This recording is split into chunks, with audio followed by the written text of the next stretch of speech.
Welcome back to Code Rangers. आज मैं आपको मशीन लर्निंग का यूनिट वन शॉट दूंगा। वन शॉट लगाने के बाद आपको यूनिट वन से कोई भी दिक्कत नहीं आएगी मशीन लर्निंग की। तो स्टार्ट करते हैं। जैसे पहला question, what constitute a well defined learning problem in machine learning. मतलब वेल डिफाइंड लर्निंग प्रॉब्लम क्या होती है, तो आप इसमें लिख सकते हैं learning to recognise spoken words, मतलब कि वो स्पोकन वर्ड्स को रिकॉग्नाइज कर सके। Learning to drive an autonomous vehicle, जैसे कि आप टेस्ला देख सकते हैं। ये learning to classify new logical structure, इसमें फिर ये लिखा हुआ है क्या लिखना है आपको। सक्सेसफुल स्पीच रिकॉग्निशन, जो मतलब आप स्पीच रिकॉग्नाइज करते हुए सिस्टम यूज मशीन लर्निंग सब में। और एग्जांपल पूछा था तो ये एग्जांपल दे सकते। फॉर एग्जांपल द स्पेनिक system learns how a specific person speak, कि कोई एक स्पेसिफिक पर्सन कैसे बोलते हैं वो स्पेनिक सिस्टम बताता है। It figures out how to recognize basic sounds and words by listening to their speech. ठीक है, फिर ये और थर्ड पॉइंट ये न्यू नगमेट एंड हिडन मार्क ऑफ मॉडल्स। ये जो models they are useful for automatically adjusting the system to match different speaker. मतलब ये ऑटोमेटिकली एडजस्ट कर देते हैं सिस्टम, मतलब डिफरेंट डिफरेंट स्पीकर के साउंड सिस्टम को समझ सकते हैं, बॉडलेस को, माइक्रोफोन्स को, और इवन बैकग्राउंड नॉइस को। ठीक है, ऑटोनोमस व्हीकल ये भी मशीन लर्निंग का पार्ट है। जैसे machine learning use to train computer control car so they can steer correctly on different types of road. ठीक है, इसका एग्जांपल पूछे तो ये दे सकते। For example the ALVINN system learn to drive on its own at 70 miles per hour for 90 miles on public highway. मतलब कि वो 70 miles per our public highway पे जा सकता है विद अदर कार्स अराउंड। मतलब आजू बाजू में गाड़ियाँ हैं फिर भी वो 70 माइल्स पर आवर की स्पीड से एल्विन सिस्टम ये ट्रेन हो चुका है कि ALVINN system learn to drive its own. मतलब कि वो खुद से 70 miles per our public highway पे जा सकता है अगर गाड़ियाँ अगल बगल में है फिर भी। फिर astronomic learning to classify new astronomical structure. Machine learning is to study large space database. Space काफ़ी बड़ा है तो उसको यूज़ करने के लिए हम थोड़ा सा डेटा इनपुट करते हैं, ट्रेन करते हैं, फिर उससे पूरा हम एनालाइज कर सकते हैं मशीन लर्निंग की हेल्प से। ठीक है, and find patterns in the data. Pattern ढूंढते हैं हम। For example NASA use decision tree algorithm. अभी हम पढ़ेंगे ये डिसीजन ट्री एल्गोरिथम क्या होता है आगे। For example NASA use decision tree algorithm to figure out what kind of objects are in the sky. तो नासा जो भी है ना वो machine learning algorithm decision tree का यूज़ करता है कि कौन कौन से ऑब्जेक्ट स्काइज में है from the second Palomar of survey. ये उनके सिस्टम का नाम है, second Palomar observatory sky survey. The system can automatically classify every object in the sky survey which contains 3 TB of image data. मतलब 3 TB तक की डेटा को ये एनालाइज कर सकता है। Learning to play world. अब जैसे हाँ, ये the best computer program for playing games like backgammon use machine learning. और ये बैकागामन कौन सा गेम होता है मैं आपको दिखाता हूँ।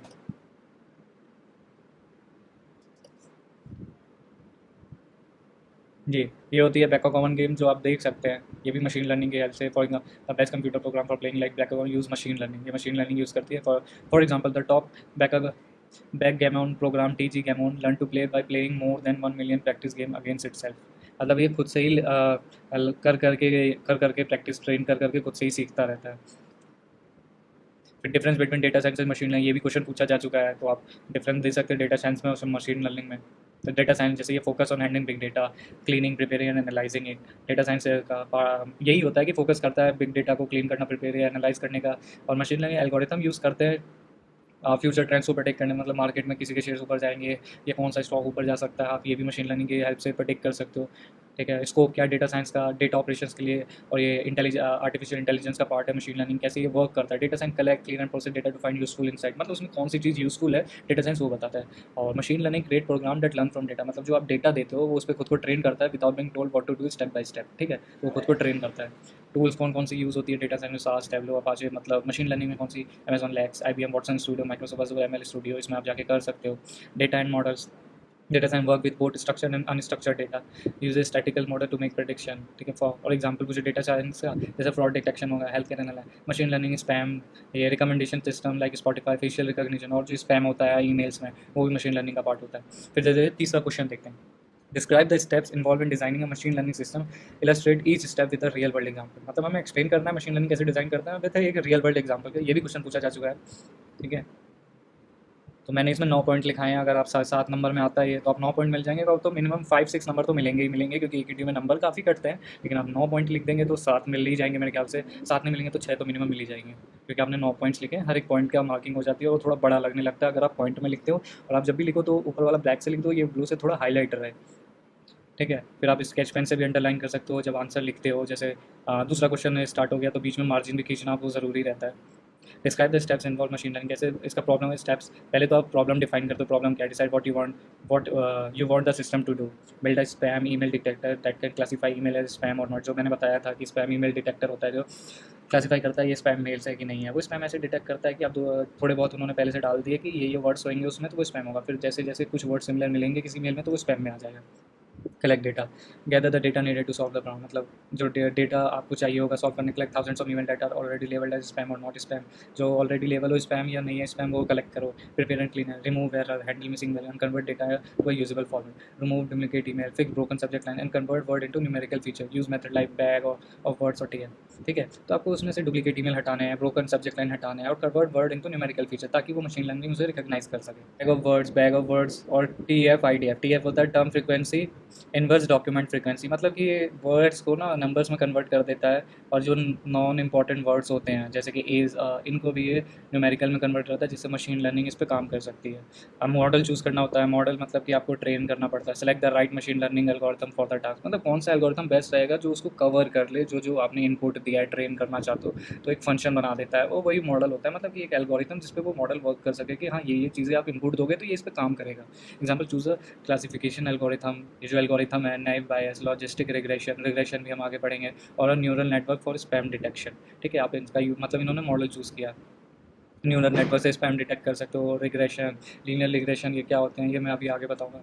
फिर आपको ट्रेन करना होता है अपने मॉडल को, feed the training data to the model so it can learn pattern, मतलब पैटर्न लर्न करने के लिए। Train the spam detector on 80% of collected image, मतलब कि आप 80% पे इसको मतलब ट्रेन कर दिया, फिर 20% पे आप टेस्ट कर सकते हो इसे, यही है। Evaluate the model, test the model और new data to check how well it work, test it on the remaining 20% of email and measure accuracy, precision and recall, मतलब अगर ये भी स्पैम में है 20% और इन्हें ये स्पैम में डाल देता है, मतलब हमारा मॉडल सही काम कर रहा है। Tune and improve, adjust parameter, hyper parameter और try different model to improve performance increase करने के लिए पैरामीटर चेंज करो, ये करो, पर आपको टेस्ट करके tune parameter like learning rate क्या है उसकी, और switch to a better algorithm, मतलब कि अगर वो मॉडल मतलब 20% में से 2% कर पा रहा है, मतलब मॉडल बेकार है हमारा, तो मतलब हमें कोई दूसरा मॉडल या फंक्शन बनाना पड़ेगा जो उस तो वो पूरे 100% पे काम कर सके, तो ये लिखा है। और switch to a better algorithm if accuracy is low. फिर डिप्लॉय करना होता है model, put the model into real world application, integrate the spam detector into email service like Gmail so user inboxes are automatically filter, मतलब deploy कर दिया उन्होंने email में। Monitor maintain, keep checking model performance and update it with new data, retrain the spam detector regularly as spammer change their tricks, मतलब कि check करते रहना चाहिए कि स्पैम डिटेक्टर में वो क्या क्या चेंज कर रहा है, वैसे आपको मॉडल को और ट्यून करना रहना होता है समय से। तो ये आप 9 पॉइंट लिख दोगे तो आपको मिनिमम 6 नंबर तो मिल ही जाएंगे। Describe briefly the history of machine learning, अब मेंशन मेजर माइलस्टोन ऑल्सो, मतलब ये history of machine learning define करना है, मेजर माइलस्टोन ऑल्सो। तो जैसे इसमें मैंने 2 पार्ट लिखे हैं आंसर, अगर आपको ये पहला वाला लर्न करने में मुश्किल हो तो आप सेकंड पार्ट वाला भी कर सकते हैं। जैसे मैं पहले पहला वाला कराता हूँ। अर्ली हिस्ट्री आप लिख सकते हो 1940 से 50 में पहला आया 1943 में न्यूरल नेटवर्क मॉडल, इन्होंने इन्वेंट किया Warren McCulloch and Walter Pitts, the first model of a neural using electrical circuit which became the foundation of neural network, मतलब इन्होंने इलेक्ट्रिकल सर्किट का यूज़ करके न्यूरल ये नेटवर्क बनाया था जो न्यूरल नेटवर्क का फाउंडेशन बना। फिर आया Arthur Samuel created first computer program that could learn while learning, मतलब ये रन करते करते लर्न कर सकता था, रन करते करते लर्न कर सकता था। फिर फ्रैंक सुगर्ट Rosenblatt design the first artificial neural network called perceptron to recognize pattern and shape, मतलब पैटर्न और शेप को रिकॉग्नाइज करने के लिए इन्होंने न्यूरल नेटवर्क का बनाया जिन्हें परसेप्ट्रॉन कहा जाता है। फिर ये 2 लोग आए, बेड्रॉन Widrow and American Hoff, created 2 network model, जिसका एक है एडिलिन दूसरा का MADALINE, predicting the next bit in a stream of binary data, मतलब बाइनरी डेटा जो 0-1 की फॉर्म में होता है उसका नेक्स्ट बिट क्या होगा ये प्रिडिक्ट कर सकता है, ये एको रिड्यूस करता है टेलीफोन लाइन्स में। फिर ऐसे John Hopkins suggested network with bi direction link closer to how hill neural, जैसे Stanford research improve neural network, improve किया न्यूरल, पहले वो सिंगल लेयर हुआ करता था, फिर बाद में बैक प्रोपागेशन, मतलब कुछ एरर आ गया तो आप स्टेप बाय स्टेप पीछे जाके कुछ स्लाइटली ट्विच करके आप वो एल्गोरिथम सही कर सकते हो ताकि एरर्स कम आए। ठीक है, तो ये multi layer network to learn better. फिर ये IBM का Deep Blue chess computer defeated world chess champion Gary. ठीक है, AT Bell lab develop technology to accurately handwritten postal code for the US postal service, मतलब handwritten postal code ये read कर पाता था। फिर ये since 2000 machine learning has grown rapidly as business and researchers specialised its power. ठीक है, तो क्या कौन से मेजर प्रोडक्ट्स हुए जैसे Google Brain, AlexNet, DeepMind, Open AI, ResNet, U Net, तो ये आया। Deep Facebook face recognition system है। और या तो आपको ये मुश्किल लग रहा है तो इसलिए मैंने इजी करके कर दिया है। History of machine early item scientist created first neural network to mimic the human brain, the first learning program was developed to that could improve by experience perceptron first neural network for recognizing pattern फिर development stage I Hopfified network introduce network with connection like real neuron back propagation जो मैंने पढ़ाया था कि multilayer हो गया allowed neural network with multilayer to learn efficiently major achievement क्या थे चेस कंप्यूटर ने डिफीट कर दिया handwritten recognition postal code के मॉडर्न एरा में क्या क्या हो रहा है businesses and researcher widely use करते हैं एमएल का एआई एप्लीकेशंस के लिए कीबोर्ड जैसे टेक्नोलॉजी क्या क्या यूज़ हुई है deep learning for image recognition fake recognition system है डीप फेस यूज़ है एडवांस एआई रिसर्च में deep mind open AI medical imaging में यूनेट ठीक है और आपको ईजीएस्ट वे जैसे मैं बताऊं कैसे आप याद कर सकते हो कैसे आपको पॉइंट्स में लिखना है ये क्वेश्चन तो पहले neural and simple learning program लिखो फिर डेवलपमेंट में मल्टीलेयर लर्निंग बैक प्रोग्राम चेसन है और मॉडर्न एवं deep learning AI project real world application ये लिख दो कि आपको अच्छे नंबर मिल जाएंगे फिर एक अगला क्वेश्चन देखते हैं compare and contrast supervise and supervise reinforcement learning provide example where each type is applicable मतलब हमें ये एक्सप्लेन करना है सुपरवाइज लर्निंग क्या होती है अनसुपरवाइज रीइंफोर्समेंट और इनका एक एक एग्जांपल भी देना है सुपरवाइज लर्निंग को ऐसे भी दे सकता है एसोसिएटिव लर्निंग क्योंकि दोनों सेम ही होती है also called associative learning where the network is trained using input output pairs मतलब कि हम इसमें इनपुट भी देते हैं आउटपुट भी देते हैं लेकिन अनसुपरवाइज में हम आउटपुट नहीं देते हैं H input vector is paired with a target output मतलब इसको पेयर किया जाता है टारगेट आउटपुट के साथ मैच करके इसको ट्रेन किया जाता है during training input is applied to the network produces output is compared with the target error signal generated error is use to adjust weight so output matches the target मतलब कि अगर error signal आ जाता है तो हम उसको adjust करते हैं एरर को ताकि वो आउटपुट से मैच करके जाए use in pattern classification pattern association multilayer मतलब सुपरवाइज लर्निंग कहाँ कहाँ यूज़ होता है पैटर्न क्लासिफिकेशन में क्लासीफाई करना हो पैटर्न या मल्टीलेयर न्यूरल नेटवर्क जो मैंने बताया आपको बैक प्रोपागेशन ईमेल से एग्जांपल में आप लिख सकते हैं email spam detection predicting house prices मतलब आपने लोकेशन डाल दी पर कैपिटा इनकम डाल दिया तो हाउसेस के प्राइसेस बता सकता है अभी के हाउसेस के प्राइस क्या है उस हिसाब से बाद में हाउसेस के प्राइस क्या होंगे जब सैलरी इतनी हो जाएगी तो प्रेडिक्ट कर सकता है स्टेप टू डिज़ाइन कैसे हम डिज़ाइन कर सकते हैं supervise learning select determine training example gather data आपको डिटरमाइन करना है ट्रेनिंग एग्जांपल आप किस वजह गैदर करो डेटा रिप्रेजेंट फीचर रिप्रेजेंट करो choose structure and algorithm function जिस पे वो इनपुट काम कर सके और ये हो जाता है कंप्लीट फिर अनसुपरवाइज लर्निंग क्या है learn to grip input pattern without लेवल आउटपुट मतलब इसमें आउटपुट आप नहीं देते हो ठीक है ये इनपुट की बेसिस पे ही output generate input vector are organize into cluster categories automatically अगर हम खुद नहीं देते हैं ऑटोमेटिकली एडजस्ट करता है no teacher is required system discover pattern based on similarity ठीक है उसमें टीचर की रिक्वायरमेंट थी सुपरवाइज में आप बताते थे कि सिमिलरिटी क्या है इसमें खुद ही सिमिलरिटी ढूंढता है ये डेटा कंप्रेशन क्लस्टरिंग और फीचर एक्सट्रैक्शन में यूज़ होता है एग्जाम्पल क्या है इसके customer segmentation market basket analysis ठीक है anomaly distraction works by analyzing the statistic properties of input objects and reinforcement learning learns by interacting with environment and receiving rewards और penalties इसे मिलती है learns an optimal policy that maximizes total reward ठीक है reward को इसे increase करना मतलब कि अगर इसने जैसे सेल्फ ड्राइविंग कार है अगर इसने डेस्टिनेशन पे सेफ्टी के साथ पहुंचा दिया इसको +100 मिला और इसने कोलिजन कर दिया कहीं -1000 तो ऐसे इसमें पॉइंट्स मिलते हैं जिनके कारण ये अपने आप को एनहेंस करते रहते हैं ठीक है feedback is necessary positive reinforcement for success negative for failure common in situation too complex for explicit programming ठीक है इसका हो सकता है रोबोटिक सेल्फ ड्राइविंग कार जो मैंने बताया game playing chess go a child learning to walk ये भी एक एग्जांपल हो सकता है कि पहले वो पॉइंट्स मिलते हैं उसे चलने के और वो फेल हो जाए तो पनिशमेंट मिलती है इसलिए use trial and error to decide which actions are good और बैड मतलब पॉइंट्स के बेसिस पे ट्रायल और एरर से ये पता करता है कौन सा एक्शन सही है गलत है सेल्फ ड्राइविंग कार है या रोबोटिक्स है नेक्स्ट क्वेश्चन है explain briefly the term machine learning machine learning के टर्म को आपको ब्रीफली एक्सप्लेन करना है और ये ऑब्जेक्टिव ऑफ मशीन लर्निंग क्या क्या होती है सेम ही क्वेश्चन एक तरह से तो जैसे definition machine learning is a part of artificial मतलब आर्टिफिशियल इंटेलिजेंस बड़ी है उसके अंदर मशीन लर्निंग पार्ट है that allow system to learn improve on their own from experience without being told exactly what to do मतलब हमें इसमें बताना नहीं पड़ता कि तुम्हें क्या करना है ये एक्सपीरियंस से ही लर्न करता है focus on creating computer program that can access and use data मतलब ये कंप्यूटर प्रोग्राम हम बनाते हैं इससे जो एक्सेस और यूज़ करके डेटा के लिए the main goal for computer to learn automatically without act without human help and adjust their behavior based on what they learn the main गोल होता है इनका कि कंप्यूटर ऑटोमेटिकली लर्न करे बिना ह्यूमन के इंटरेक्शन और हेल्प के data analyse machine learning analyse huge amounts of data quickly ठीक है बहुत जल्दी ये बहुत सारा डेटा एनालाइज कर लेता है बेनिफिट्स क्या क्या है it help give faster and more accurate result faster और एक्यूरेट रिजल्ट देता है which can be use to find profitable opportunities मतलब कि प्रॉफिटेबल अपॉर्चुनिटीज़ या मार्केट में क्या ट्रेंड आ रहा है और डिटेक्ट कर सकते हैं इसके enhancement combining machine learning with AI and cognitive technology make it even better at handling large amounts of information मतलब मशीन लर्निंग एआई पूरा कंबाइन किया कॉग्निटिव टेक्नोलॉजीज़ ठीक है वो इसको और बेहतर बना देते हैं ताकि ये और ज़्यादा अमाउंट ऑफ डेटा एनालाइज कर सकें फिर करना है discuss over fitting and under fitting situation and decision tree learning. ठीक है, ओवर फिटिंग और अंडर फिटिंग क्या होती है डिसीजन ट्री में, मैं आपको वो बताता हूँ। फिर आगे हम डिसीजन ट्री भी जानेंगे क्या होता है। Overfitting happen when a decision tree learns the training data too well including noise and minor detail.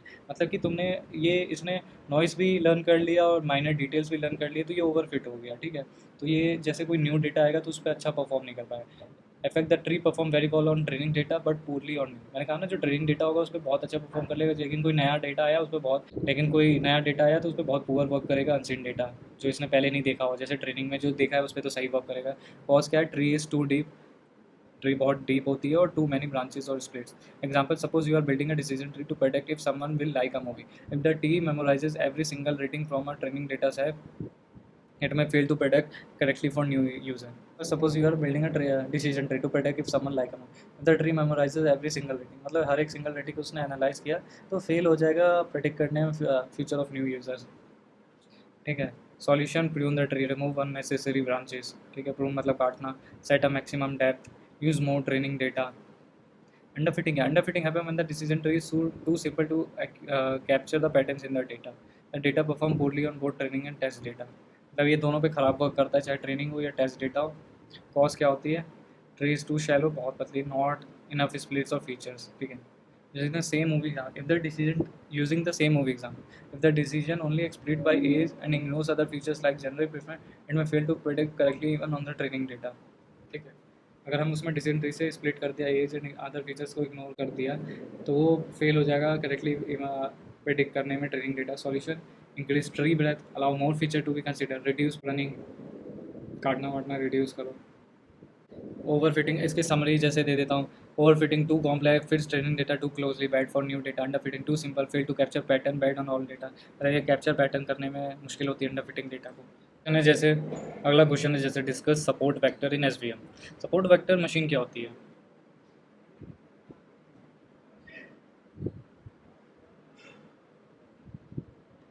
Support vector machine definition. Support vector machine is a machine learning algorithm used for classification and regression task के लिए use होती है। ये classification regression task जो हम आगे पढ़ेंगे, regression क्या होता है, टाइप्स ऑफ लर्निंग क्या होती है। टाइप ऑफ लर्निंग में ये एसवीएम में सुपरवाइज लर्निंग मेथड है। सुपरवाइज मतलब जिसमें आपको इनपुट को आउटपुट से मैच करना पड़ता है, आउटपुट दोनों गिवन होते हैं एक तरह से। मीनिंग इट लर्न्स फ्रॉम लेवल डेटा वही, इनपुट आउटपुट दोनों हो चाहिए। It shows data into one of two categories. ठीक है, how it work, SVM finds a hyperplane. Hyperplane क्या हुआ, अ लाइन इन 2D और a plane in higher dimension. ठीक है, SVM finds a hyperplane that separates the classes. ठीक है, जो क्लासेस को सेपरेट करते हैं। It's tries to maximise the margin, मतलब उस लाइन से जो मार्जिन है वो मैक्सिमाइज करने का ट्राई करता है, which is the distance between the hyperplane and the nearest points from each class. ठीक है, सपोर्ट वेक्टर क्या होता है, ये था सपोर्ट वेक्टर मशीन। और सपोर्ट, उसमें सपोर्ट वेक्टर क्या था, support vector are the data points closest to the hyperplane. ठीक है, हाइपरप्लेन के जो सबसे क्लोजेस्ट पॉइंट होता है उसे सपोर्ट वेक्टर कहते हैं। This point determine the position and orientation of the separating hyperplane. ठीक है, other point far from the boundary do not affect the hyperplane, मतलब जो बाउंड्री से काफ़ी दूर रहते हैं वो हाइपरप्लेन को अफेक्ट नहीं करते। इंपॉर्टेंस क्या होती है, importance, the SVM uses support vector. SVM में सपोर्ट वेक्टर होते हैं, जो पॉइंट्स होते हैं क्लोजेस्ट, जो मैंने अभी दिखाया, support vector data point closest to the hyperplane. ठीक है, SVM uses support vector to ensure the boundary as far as possible from the nearest points of both the classes, improving generalization। इससे generalisation improve होता है, इसलिए हम SVM का use करते हैं। ठीक है, जैसे कि बाउंड्री फार अवे पॉसिबल रह सके nearest points of both the classes से।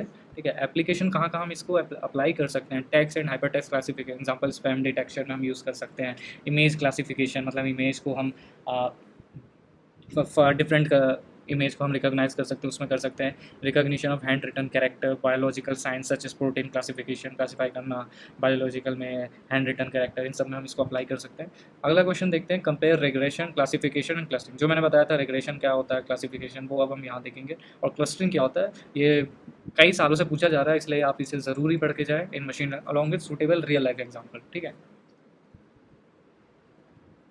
जैसे डेफिनेशन क्या होती है, regular predicts a continuous numeric value based on input data, मतलब ये कंटिन्यूअस होती है। ठीक है, न्यूमेरिक वैल्यू जो इनपुट डेटा पे होती है, ये करता है। प्रेडिक्ट्स अ कैटेगरी और class level for input data, class और कैटेगरी मतलब क्लास में ये उनको पुट कर देता है। ठीक है, input data group similar data point together without pre defined level, मतलब इसमें लेवल नहीं होते हैं पहले से, लेकिन वो सिमिलर डेटा पॉइंट्स को एक साथ जोड़ देता है। ये सुपरवाइज में आ जाता है। सुपरवाइज के ये दो पार्ट होते हैं, ये याद रखना, रिग्रेशन और क्लासिफिकेशन, ये सुपरवाइज का पार्ट है, ये अनसुपरवाइज है।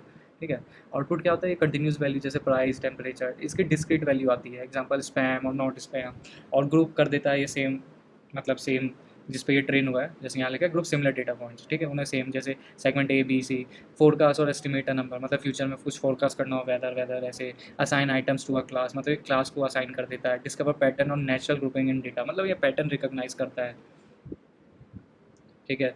फिर ये है real life example, predicting house prices based on size location, मतलब कि साइज दे दिया तुमने, लोकेशन दे दिया, फीचर्स दे दिया और अभी का प्राइस दे दिया, लेकिन फ्यूचर का प्राइस क्या होगा वो तुम प्रेडिक्ट कर सकते हो। और ये होता है जो अनसुपरवाइज है, ये ईमेल स्पैम डिटेक्शन में यूज़ होता है। और ये होता है customer segmentation marking based on buying behaviour, मतलब कस्टमर को सेगमेंट करता है। एल्गोरिथम, इसमें कौन कौन से एल्गोरिथम यूज़ हुए हैं, जैसे linear regression, polynomial regression, decision tree regression, और इसमें लॉजिस्टिक अनसुपरवाइज में लॉजिस्टिक रिग्रेशन। ये देखो, ये मतलब क्लासिफिकेशन, रिग्रेशन में कौन सा है, क्लासिफिकेशन में और क्लस्टरिंग में। तो ये regression, classification, logistic regression, SVM, decision tree, random forest, और क्लस्टरिंग में के मीन्स, हायरार्किकल क्लस्टरिंग और डीवी स्कैन। ये अब आगे के चैप्टर में पढ़ोगे।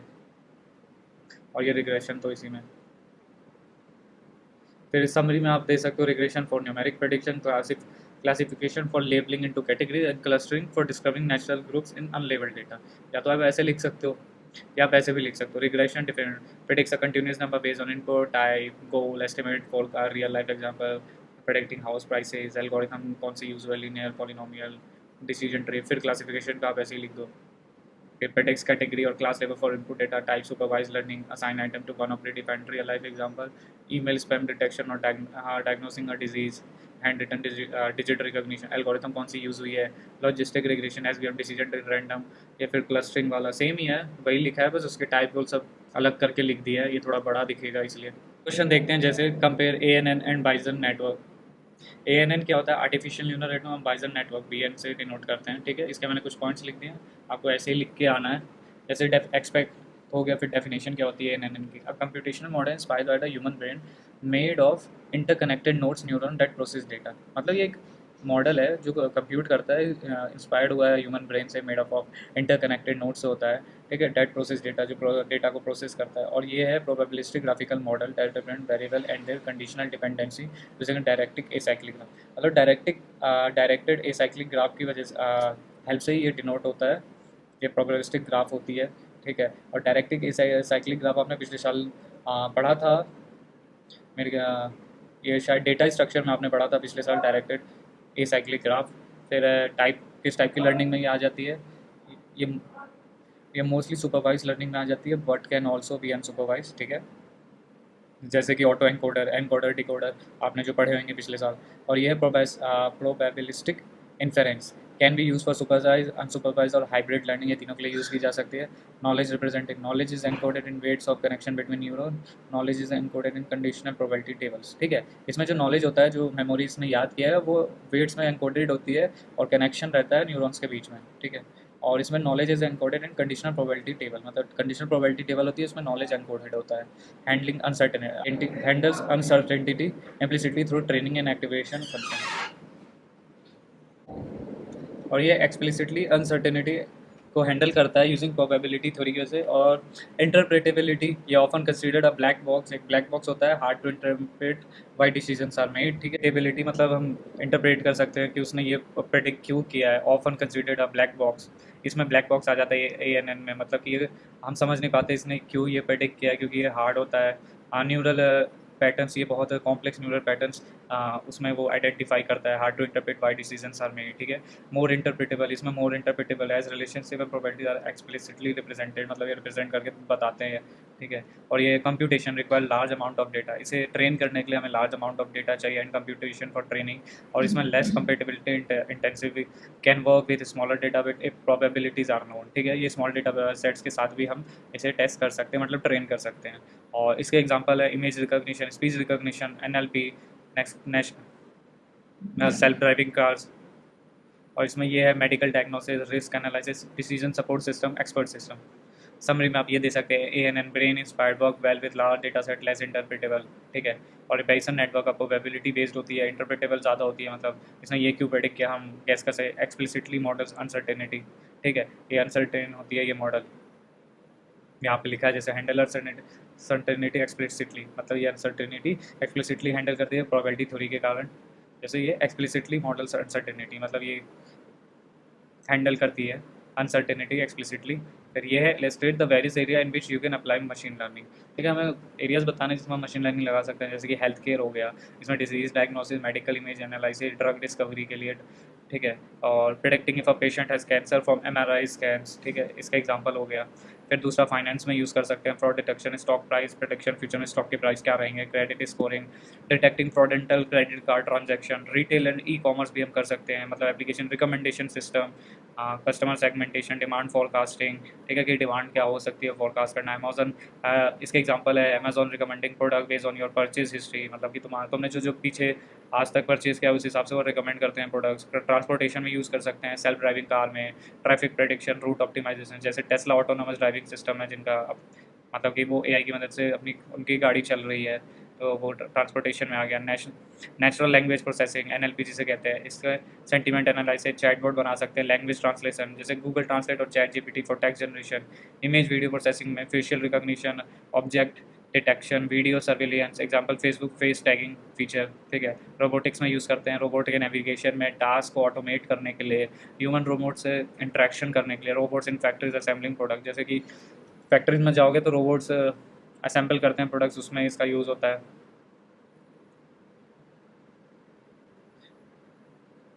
ठीक है, मशीन लर्निंग का एक मशीन लर्निंग का यूज़ होता है। साइबर सिक्योरिटी में मशीन लर्निंग का यूज़ है, जैसे threat detection, malware classification, anomaly detection, example detecting unusual login activity to prevent account hacking. ठीक है, फिर आप लास्ट में समरी दे सकते हो। Machine learning is widely use in health care, finance, retail, transportation, NLP, image video processing, robotics and cyber security to make prediction, automate task and improve decision making. ठीक है, अब briefly explain the issues related with machine learning. कौन कौन से issues हमने face किया machine learning से, उसके बारे में लिखना है। तो data quality, good data is essential for accurate ML models. ठीक है, आपके पास डेटा की क्लैरिटी है, मतलब आपने बहुत सारी फोटोज़ खींची एप्पल की, अगर वो ब्लर है तो वो ढंग से रिकॉग्नाइज नहीं कर पाएगा अगर आप उसको टेस्ट करोगे तो। Step like data evaluation, integration, exploration and governance are needed before building model. ठीक है, हमें पूरी अच्छे से तैयारी करनी चाहिए, मॉडल बनाने से पहले डेटा एवेलेट करनी चाहिए, ये सब। Poor quality data, inaccurate prediction. ठीक है, और ये ट्रांसपेरेंसी होनी चाहिए। ML model specially complex one can be hard to interpret, मतलब उसने ये क्यों प्रेडिक्ट किया, ये हार्ड होता है इंटरप्रेट करने में। It's difficult to predict how well a model will work in new और अनसीन इन्वायरमेंट। ठीक है, काफ़ी मुश्किल है उसको प्रेडिक्ट करना कि वो न्यू और अनसीन इन्वायरमेंट पे कैसा वर्क करेगा। ठीक है, ये एक प्रॉब्लम होती है। फिर man power skill, need skill people to collect data and develop ML software. ठीक है, ML सॉफ्टवेयर डेवलप करने के लिए एक स्किल पर्सन की जरूरत पड़ती है। Lack of expertise can lead to misuse of poor result, अगर उनको इस फील्ड में नॉलेज नहीं है तो वो पुअर रिजल्ट्स हो सकते हो, मतलब कि जो रिक्वायरमेंट है वो नहीं आ पाया। Earning enough skilled man power help reduce bias and errors, मतलब अगर स्किल मैन पावर है, मतलब लोग हैं जिन्हें आती है मशीन लर्निंग, तो वो एरर्स कम करेगा और बायसनेस भी रिड्यूस होगी उसमें। अदर इश्यूज़ क्या क्या है, ML sometime use unnecessary where simple solution would work. ठीक है, जहाँ पे हम सिंपल सॉल्यूशन यूज़ कर सकते हैं हम वहाँ पे कॉम्प्लेक्स लगाना शुरू कर देते हैं, ये इशू है। जस्ट इंजीनियर में हेल्प डीप लर्निंग और न्यूरल नेटवर्क अननेसेसरीली। ठीक है, ये है। और traceability and reproducibility of results are major concern. ठीक है, हम उसे ट्रेस कर सकते हैं, रिप्रोड्यूस कर सकते हैं रिजल्ट को, ये मेजर कंसर्न हैं। Other should be able to understand and reproduce model outcome. ठीक है, अदर्स को भी अंडरस्टैंड करना चाहिए मॉडल कैसे काम कर रहा है ये।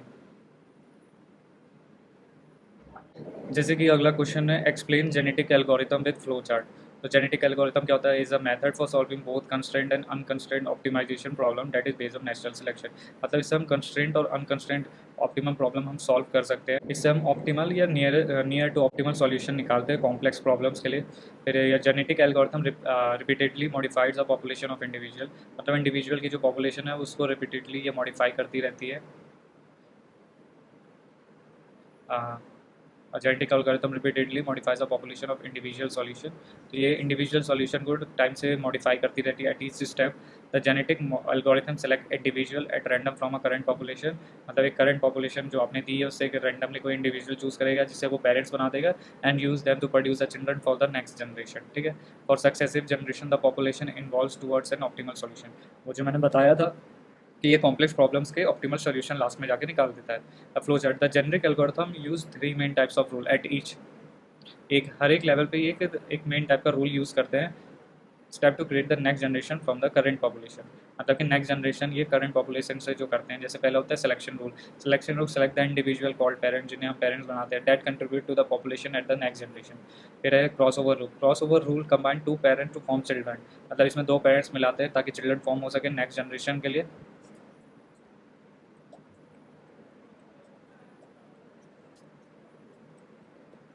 Mutation rule apply random changes to individual parents to form children. Mutation rule apply random changes to individual, मतलब कि इंडिविजुअल पे ये रैंडम चेंजेस अप्लाई करते हैं जिससे कि चिल्ड्रन फॉर्म हो। बेस्ट सॉल्यूशन होंगे, उससे हम सॉल्यूशन फाइंड करते हैं। पेरेंट्स मतलब बेस्ट सॉल्यूशन, जो अवेलेबल सॉल्यूशन है उसमें से बेस्ट सॉल्यूशन हम चूज़ करते हैं, उसे पेरेंट कहते हैं। ठीक है, ये जैसे जेनेटिक एल्गोरिथम का डायग्राम है, जैसे स्टार्ट, इनिशियलाइजेशन, सिलेक्शन, क्विक। तो आप जेनेटिक एल्गोरिथम के बारे में पूछेगा तो ये डायग्राम बना सकते हो। और ये सुपरवाइज लर्निंग का डायग्राम है।